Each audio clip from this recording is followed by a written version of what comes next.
In the news this week, Christian Party's controversial push for gender clinics inquiry, but what are the chances of them getting elected? A WAMN News exclusive. Also tonight, tiny homes and a boost in tradies. The latest solution from the government to curb the housing crisis. Nationals to contest several Perth Metro seats in the upcoming elections, splitting the Liberal votes. Fair evaders get free ride on buses and trains as transit guards carry out industrial action. And later, Dr. Andrew Miller's comment. This is The Evening News with Ivan Loon and Maliva Thorne. Good evening. The Australian Christians Party WA has made a controversial promise to voters, stating they will push for an inquiry into the operations of gender clinics in Perth if they win a seat in the 2025 state election. Speaking exclusively to WAMN News this week, the party's candidate, Marika Groenewald, committed to launching a petition and an inquiry into the matter.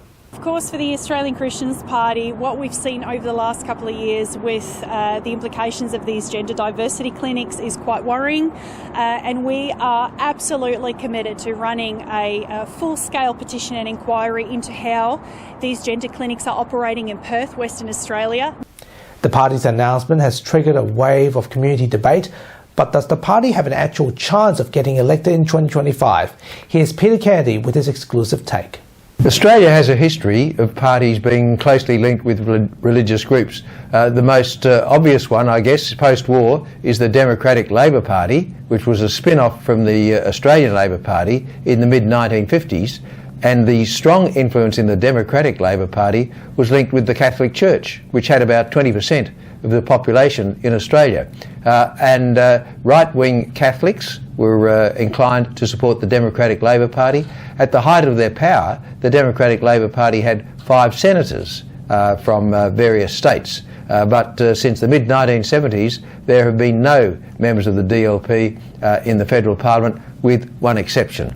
So faith-based parties don't have a strong record in Australian politics. And it's going to be a challenge for the Australian Christian Party in the West Australian election, or even in the federal election, to gain enough support to win a member or win representation in the Parliament. The best chance for the party is in the Legislative Council, obviously, with a low quota, and there's just a possibility that the party could win 1 seat in the Legislative Council under the new arrangements. But would need a strong campaign across the board. And the next question is about preferences from the party. Just where would the preferences go? Where would they end up? Which major party would they end up with? And that is perhaps an unknown at this stage. Luckily, we don't have to rely on any background deals, as we never have. We're going to be running a pretty significant campaign to get a quota in our own right. Yeah, but will you be working with other major parties, Labor, Liberal, Greens and Teal, to get the preference? No, we don't need preferences. We're going to be getting a quota in our own right. There's a lot of water to go under the bridge between now and the state election due in March next year. Small parties will have a role to play. The support for the major parties has tended to fragment, except for Labor at the last election, of course, the Mark McGowan election. But that support is likely to fragment again coming the election in March next year, and the Australian Christian Party could be significant in that. But 1 member in the Legislative Council would be a very good result for that party. Peter Kennedy, WAMN News. The state government has announced relief for those facing WA's housing crisis, with the tiny homes movement finally becoming mainstream. The Cook government has announced they will be building 4 prefabricated tiny homes to assist the elderly with the climbing price of houses. Paige Reid reports. The cost of living continues to be one of the biggest problems facing West Australian families. Many cannot afford to own their own home or even find rental houses in the ever-growing rental crisis. However, the state government may be leaning more into the tiny houses movement to help fix the current living crisis. Earlier this week, the Cook government announced they will be building 4 tiny social houses to help support those in the community. Master Builders Association CEO Matthew Pollock says he encourages the building of these tiny houses and is encouraging others to get involved in the tiny house space. Not everybody needs to live or wants to live on in a 4-bedroom house with 2 bathrooms on a quarter-acre block anymore.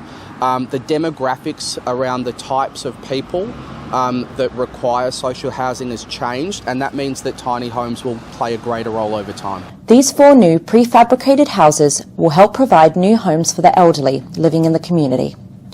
The tiny houses will be built by Summit Homes in the coming months, with more information to be released further down the line. We do know that, smaller housing, whether it's tiny homes or high density, will play a greater role over time. And it's really important that we do have the capacity to meet those changing demands. It gives people a way into home ownership, which is extremely important.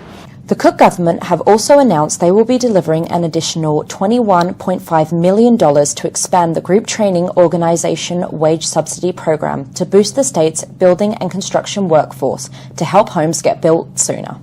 Paige Reed, WAMN News. Hi there. Are you looking for a new home or want to refinance your car mortgage to get a better rate? At AA Finance Solutions, we have the expertise and knowledge to help you to find the right loan for your needs and budgets. Contact us today. Let us help you to make your home ownership dream a reality. AA Finance Solutions, your local mortgage broker. The Nationals' WA opposition has unveiled their new candidates in the upcoming state election. Opposition leader Shane Love introduced the party's contenders to the media this weekend. The party then revealed they'll be contesting South Perth, Bateman, Kalamunda and Darling Range. Mr. Love then says his party will give preferences to the Liberal Party, but is yet to know whether the Liberals will reply with the same courtesy. The Nationals also will not rule out that they will contest previous safe Liberal seats such as Churchlands and Nedlands. State Council approved the formation of 2 new branches.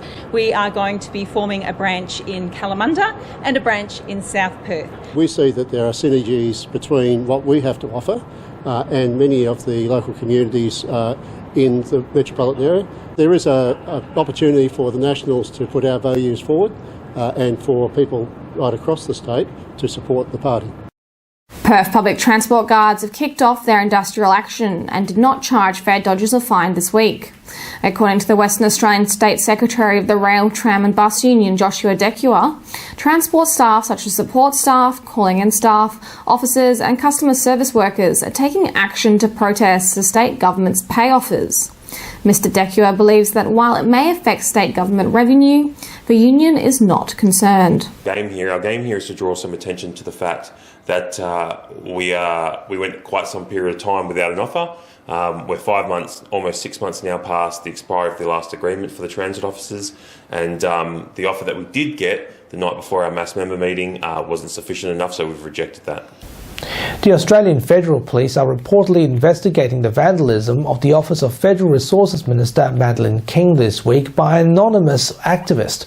The activist was protesting against Ms. King, claiming she attempted to weaken environmental regulations and fast-track new offshore gas approvals, including the new Browse gas field at Woodside's Burrup Hub.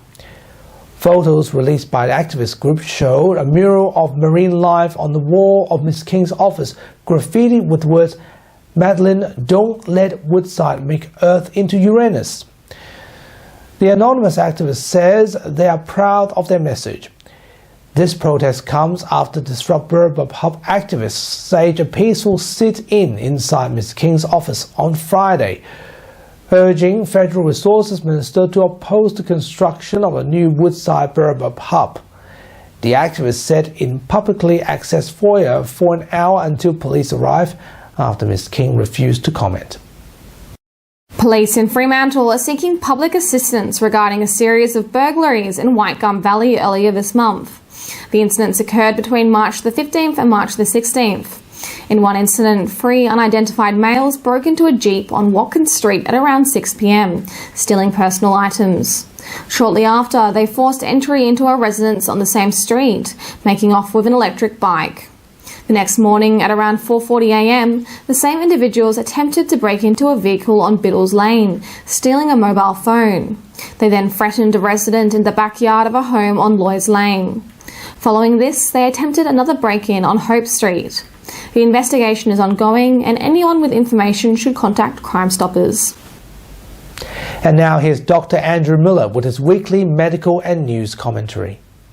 Hi, thanks for your time. You can probably see that I had a couple of skin biopsies the other day. I went in to get some things checked out by the skin doctor, and I had this one here and this one on my nose biopsied and sent off to the lab, and there's some sun changes there which had turned into some little precancerous lesions that need to be sorted out.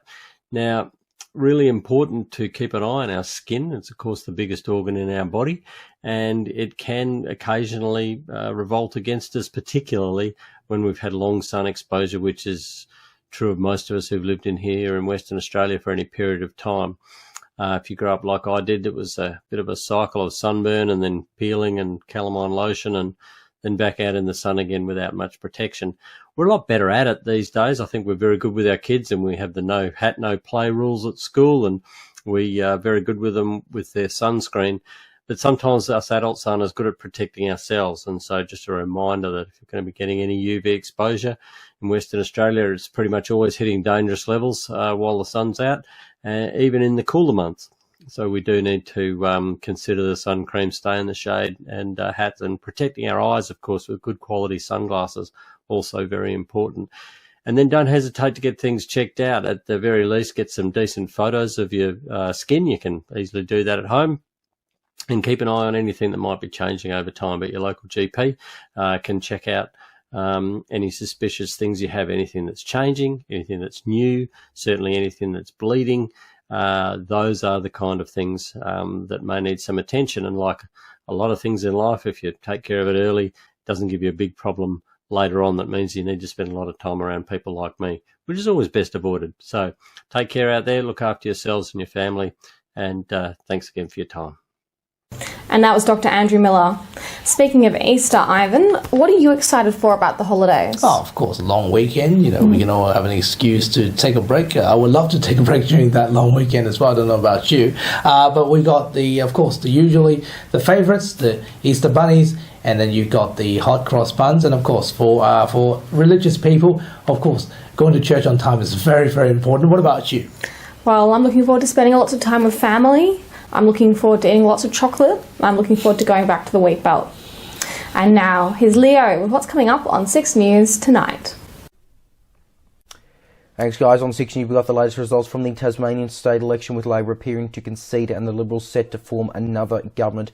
Plus, the Liberal Party loses the Dunster by-election in South Australia, with Labor gaining an extra seat. And fallout continues after Kate Middleton revealed she had been diagnosed with cancer. You can, of course, watch 6 News live on the hour, every hour. Go to our YouTube channel and our website, 6newsau.com.